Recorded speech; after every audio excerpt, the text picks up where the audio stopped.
자, 고린도후서 3장을 보시겠습니다.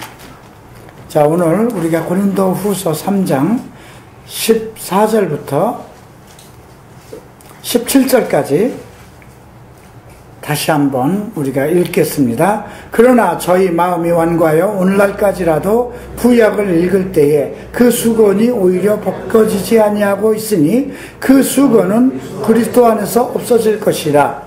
오늘까지 모세의 글을 읽을 때에 수건이 오히려 그 마음을 덮였도다. 그러나 언제든지 주께로 돌아가면 그 수건이 벗어지는지라. 주는 영이시니 주의 영이 계신 곳에는 자유함이 있느니라. 우리가 다 수건을 벗은 얼굴로 거울을 보는 것 같이 주의 영광을 보매 저와 같은 형상으로 화하여 영광으로 영광에 이르니 곧 주의 영으로 말미암으니라. 아멘.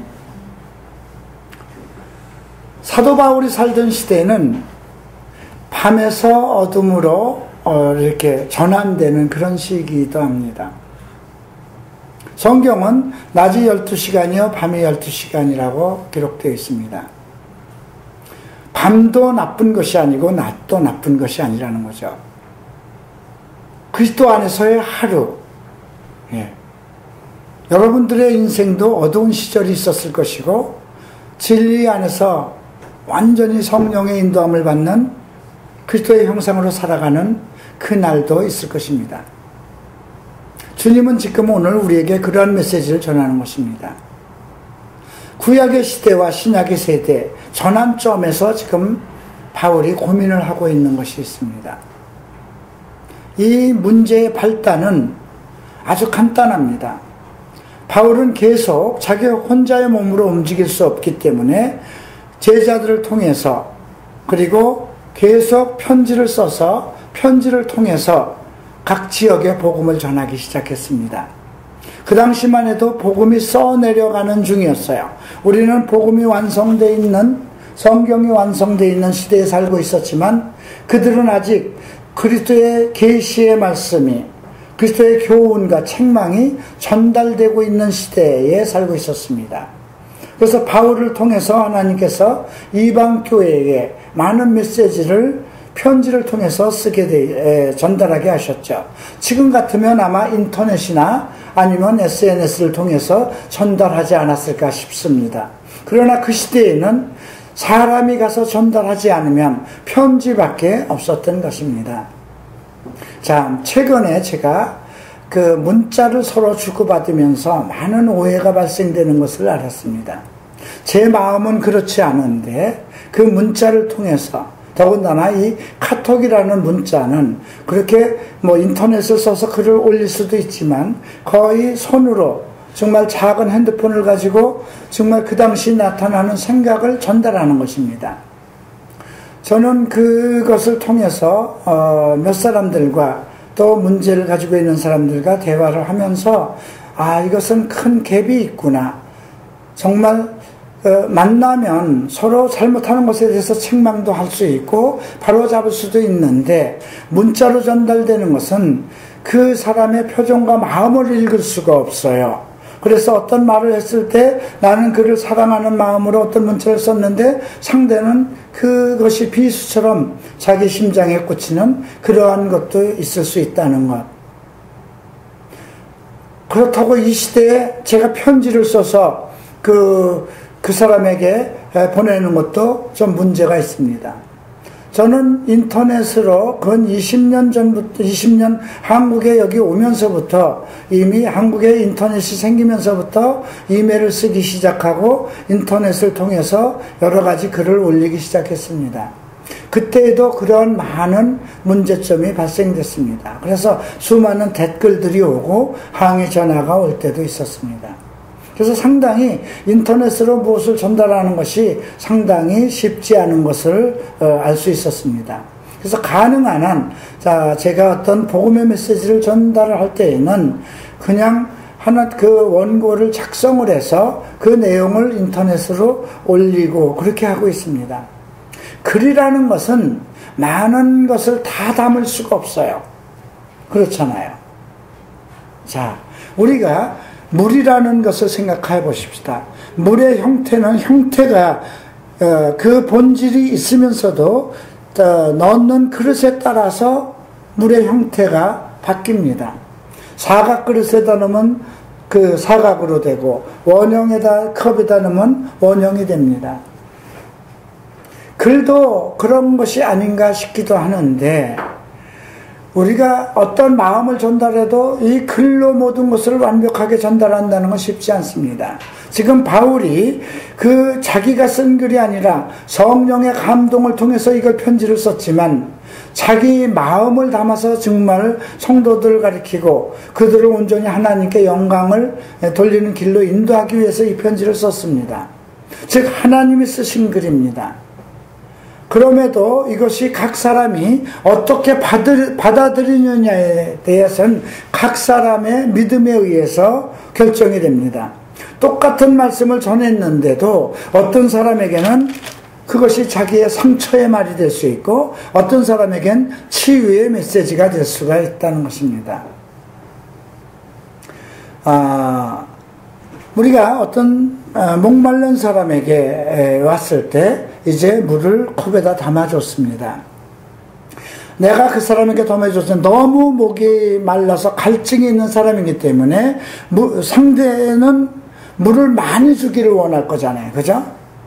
예, 물을 많이 주기를 원하는데 그 두 사람이 이제 정말 갈증이 나서 제 앞에 왔는데 제가 물을 컵에다 반 정도를 담아서 두 사람에게 똑같이 줬습니다. 그들은 물을 마시지 못했기 때문에 갈증이 느꼈기 때문에 내가 물을 많이 주기를 원했죠. 근데 나로서는 이 사람에게 갑자기 물을 많이 줬을 때 그 물을 마시는 걸로 인해서 어떠한 그 갈증이 해소되는 기 전에 어떠한 문제가 생길 것을 생각해서 반을 준 거거든요. 왜? 나중에 또 줘도 되는 거니까. 그런 마음을 이 사람은 읽지 못합니다. 내가 말을 하고 주면 그것이 읽어지는데, 근데 한 사람은 읽어받으면서 아이고 물을 이렇게 반이나 주셨네요 이럴 수도 있고, 어떤 사람은 물이 반밖에 안 되네 이렇게 생각할 수도 있어요. 그죠? 사람 똑같은 두 사람인데도 어떤 사람은 이 작은 물 반컵 정도 준 것에 대해서 감사하는 마음으로 물을 반이나 주셨네요 이렇게 얘기할 수도 있지만, 어떤 사람은 이게 뭐야 이렇게 생각할 수도 있죠. 그 사람에게는 지금 이 물이 상당히 귀중한 것입니다. 이것이 돈이면 어떻게 될까요? 이것이 금이면 어떨까요? 여러분들에게 어떤 금을 이 반 정도 담아서 금구슬을 담아주면 그냥 깜짝 놀라서 나한테 이만큼을 주는가 생각해야겠죠? 두 사람 다 아니 왜 금을 여기 컵에 가득 안 채워주느냐 그렇게 말은 안 할 거예요. 이게 너무 흔하고 우리 주위에 있어서 귀한 역할을 하지 못하는데, 평상시에 물에 구운 마음을 알지 못했다가 자기의 갈급함증을 줄 때 사람들은 자기 환경, 자기 느낌대로 대답을 할 수가 있다는 것이죠.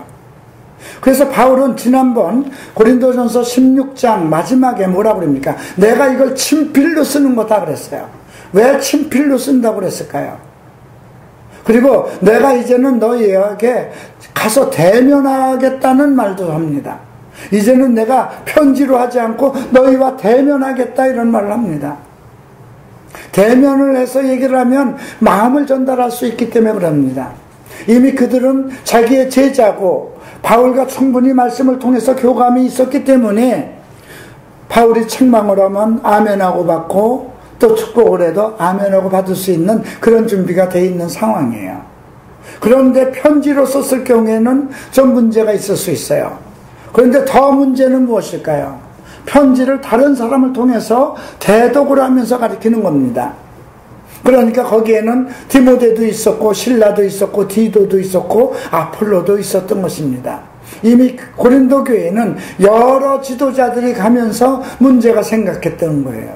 어떤 사람은 그 똑같은 것을 놓고 이렇게 대답하고 이렇게 얘기하고, 어떤 사람은 이렇게도 가르칩니다. 우리가 복음서를 볼 때 사복음으로 되어 있습니다. 어디서는 소의 얼굴로, 어디에선 송아지의 얼굴로, 어디에선 사람의 얼굴로, 어디에선 독수리의 얼굴로 나타나는 것입니다. 우리가 이것을 온전히 이해할 수 있는 방법은 무엇일까요? 여러분들이 외국에 나가 있으면서 부모님들의 마음을 온전히 알 수 있는 글은 무엇일까요? 편지로 봤을 때는 또 잔소리시네, 하는 말 그대로네, 뭐 이딴 염려 모르게 하실까, 이렇게 생각할 수 있어요. 그죠? 전화에 누누이 너 밤새지 마라, 술 많이 먹지 마라, 과로하지 마라, 돈 절약해라, 늘 그렇게 얘기할 거 하잖아요, 부모가. 근데 편지를 써도 그거는 변하지 않는 내용입니다. 그러면 자식은 아유 우리 어머니 우리 아버지 참 그래서 늙으면 죽어야 된다 그러는가 봐.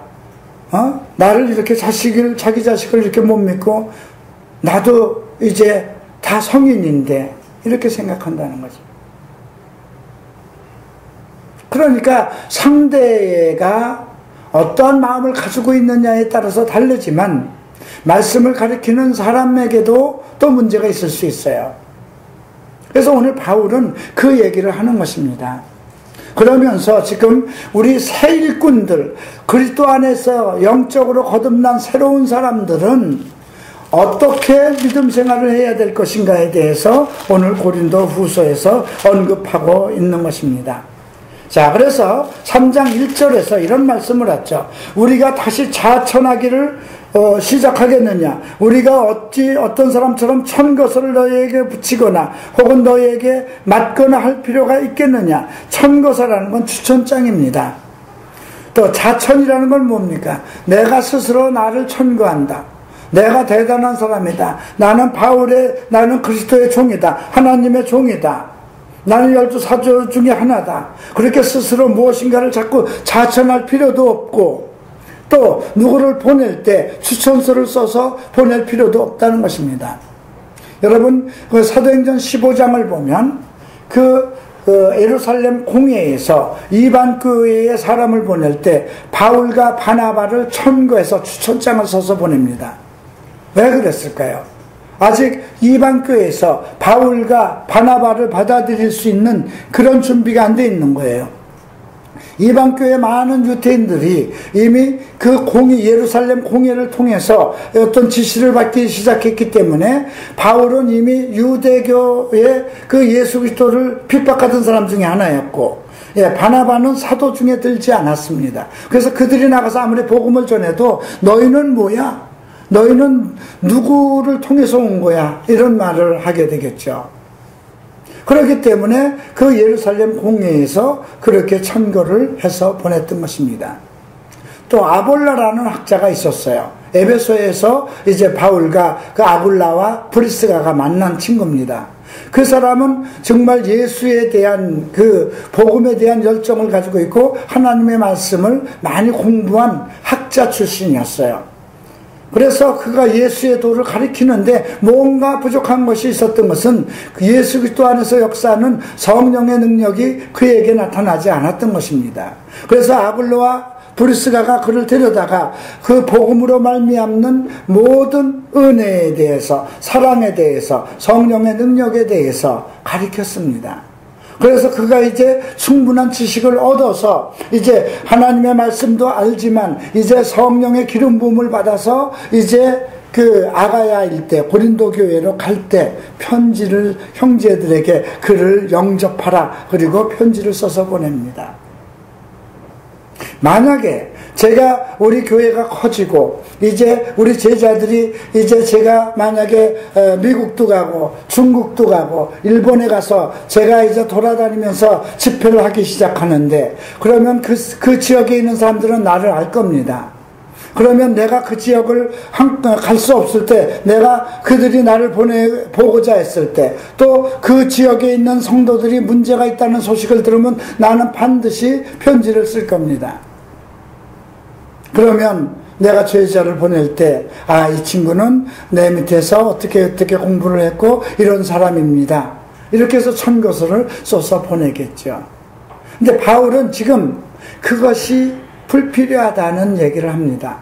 내가 나를 자천할 필요도 없고, 또 내가 천교서를 써서 다른 사람을 보낼 필요도 없다. 왜?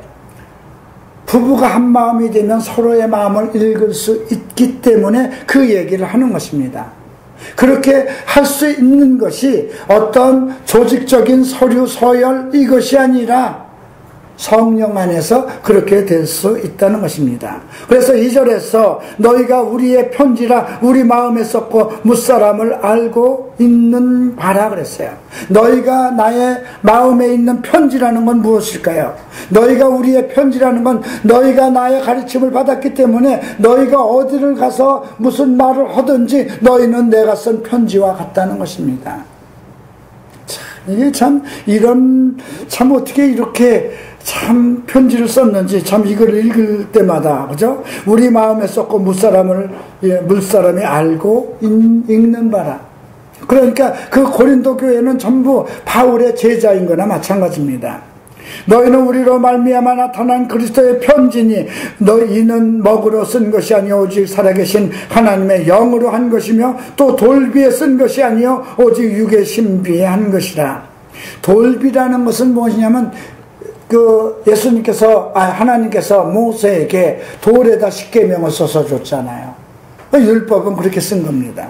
그 마음의 신비라는 건 무엇일까요? 마음판에다 써서 줬다는 것입니다. 주의 영에 의해서, 하나님의 영에 의해서 기름 부음을 받아서 진정한 내 마음을 담아서 사랑의 마음과 긍휼의 마음을 담아서 적어서 그것을 편지로 전달했다는 것입니다. 그래서 우리가 그리스도로 말미암아 하나님을 향하여 이 같은 확신이 있으니 자신할 수 있는 것이었습니다. 조금도 사심이 들어간 편지가 아니었기 때문에 그렇습니다. 우리에게 무슨 일이든지 우리에게 난 것까지 생각하여 스스로 만족할 것이 아니니 우리의 만족은 오직 하나님께로서 났느니라. 그러니까 너희가 스스로 만족하고 모든 것이 너희가 저절로 얻고 깨달은 걸로 생각하지 말라는 것입니다. 오직 하나님으로부터 난 것이니 하나님의 영으로 말미암고 그 만족이 하나님으로부터 왔다는 걸 얘기합니다. 저가 또 우리로 새 언약의 일꾼 되기에 만족하셨으니 그들이 마음을 열고 그들이 하나님의 말씀을 마음으로 받아서 그것을 따르고 하나님께 영광을 올리는 그런 성도가 되었기 때문에 하나님께서는 그들을 새로운 일꾼으로 만족하셨다는 것입니다. 그래서 어떤 서류를 통하지 않고 글을 통하지 않고 영으로 함이니 의문은 죽이는 것이요 영은 살리는 것이라는 것입니다. 오늘날 모든 교회가 다시 율법으로 돌아갑니다. 그래서 신학교를 졸업하면 그 목사가 될 수 있는 자격증을 얻는 것처럼 하고 그를 안수해서 그를 목사를 세웁니다. 이것이 한국 교회의 모순입니다. 그러나 바울은 그렇게 세우지 않았다는 것이죠. 내가 말씀을 가르쳤고 그 말씀을 통해서 그가 성실히 그 생활을 했고 온전히 변화된 크리스찬으로서 그리고 충분한 지식을 가지고 바울과 똑같은 심령으로 하나님께 영광을 돌리고 성도들에게 말씀을 가르칠 때에 그에게 하나님의 지시를 따라서 성령의 지시함을 따라서 세웠다는 것이죠.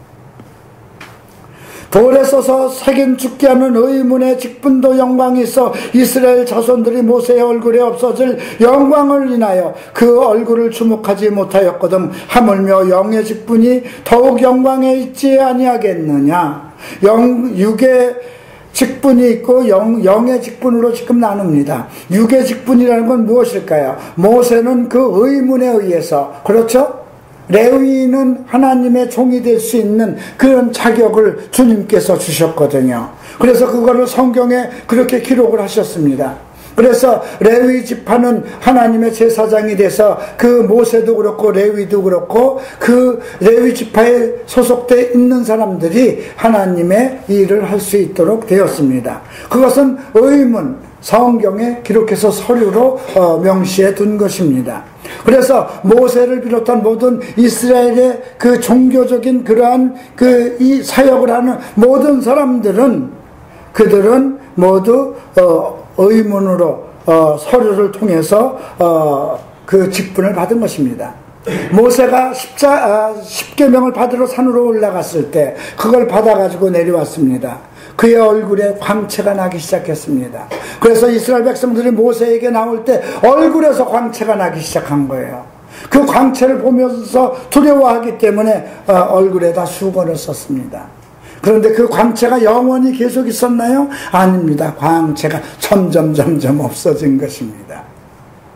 그래서 그렇게 어떤 문서에 의해서 예수님이 정하신 어떤 문서의 약속에 의해서 주의 종의 일을 맡았던 사람에게도 얼굴에서 광채가 나고 그리스도의 영광에 이르는 그런 것이 있었는데, 하물며 마음의 신비로 그들을 가리키고 성령에 있어 기름을 부은 그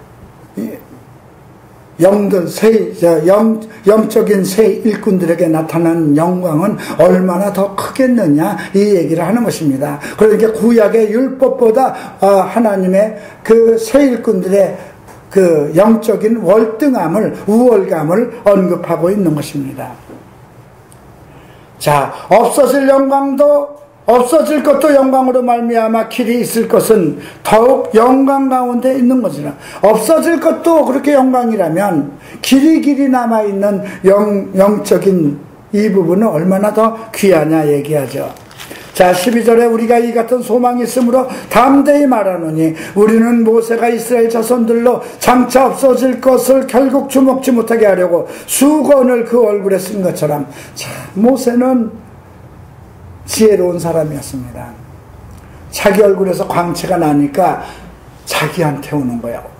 이것이 우리 교회에도 문제가 있는 거예요.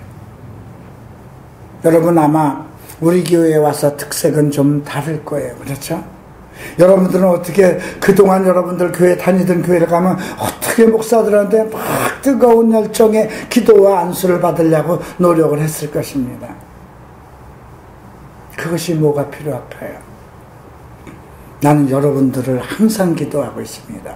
걸어가면서도 어떤 누구의 생각이 나면 그 사람을 놓고 기도하고 있습니다.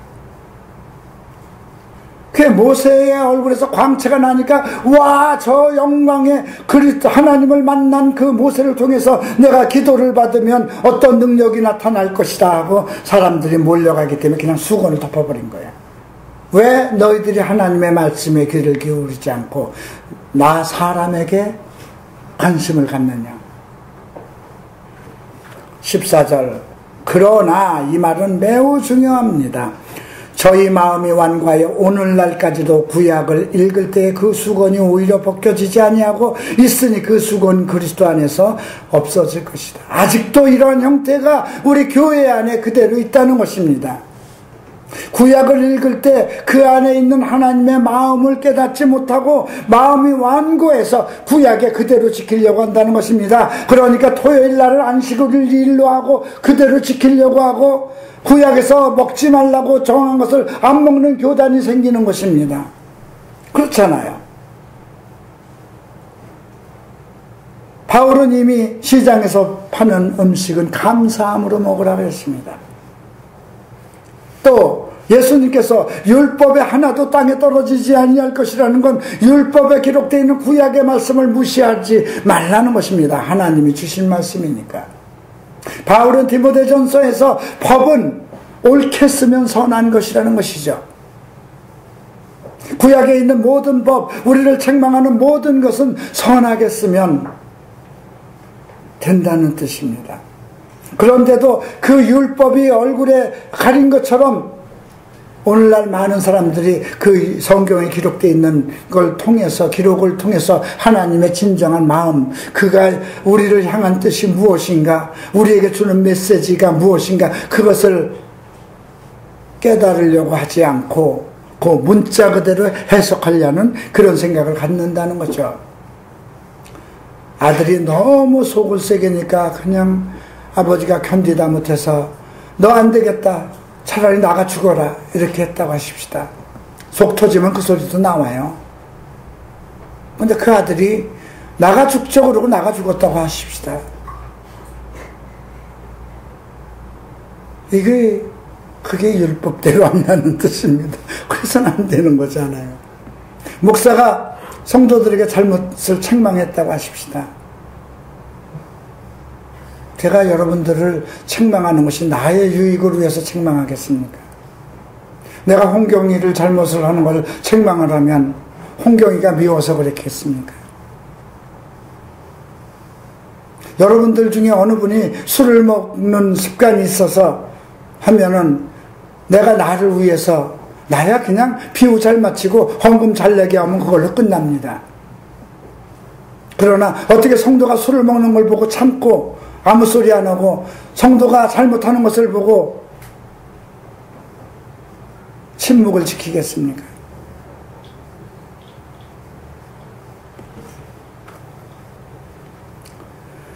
(15절) 오늘까지 모세의 글을 읽을 때 수건이 오히려 그 마음에 덮었도다. 율법을 읽으면서 그 안에 역사하신 하나님의 마음을 읽어야 되는 것인데 성경을 읽으면서 그래서 교파가 막 갈라지기 시작하는 것입니다. 그런데 아주 우리에게 희망을 주는 메시지가 있습니다. 16절 17절 함께 읽겠습니다. 그러나 언제든지 주께로 돌아가면 그 수건이 벗어지는지라. 주는 영이시니 주의 영이 계신 곳에는 자유함이 있느니라. 로마서 8장에 이런 말씀이 있죠.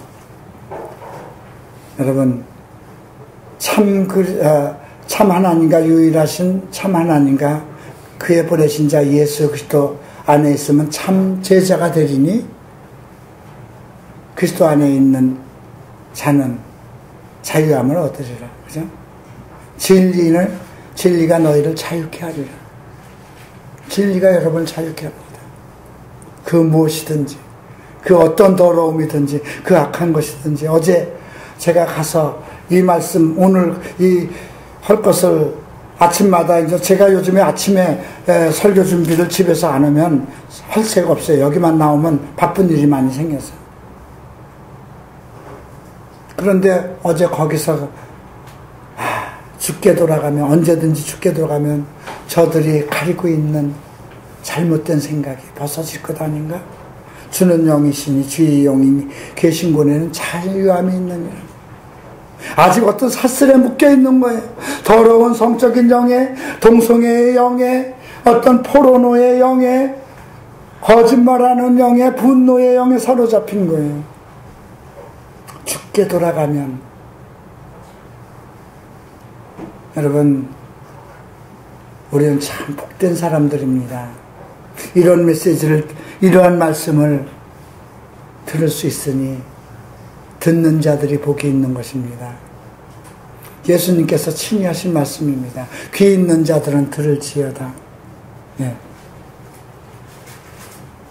귀 없는 사람이 어디 있겠습니까? 그죠?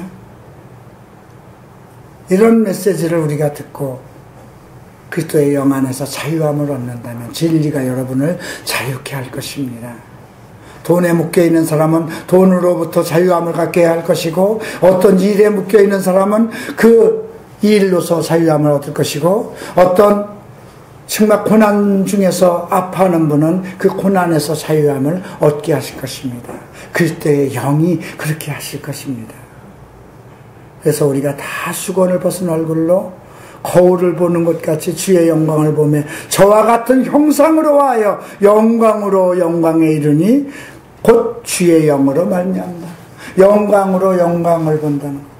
우리가 저와 같은 형상, 그리스도와 같은 형상으로 표현한다는 것입니다. 무엇으로 인해서? 주의 영으로 말미암아. 우리가 배우는 성경, 자기대면 과정 모든 것이 다 진리를 통해서 우리를 묶고 있는 사슬을 풀기 위함입니다. 주의 영으로 말미암아 여러분들이 그리스도와 같은 형상으로 변화되실 것을 주의 이름으로 축원합니다. 기도하겠습니다.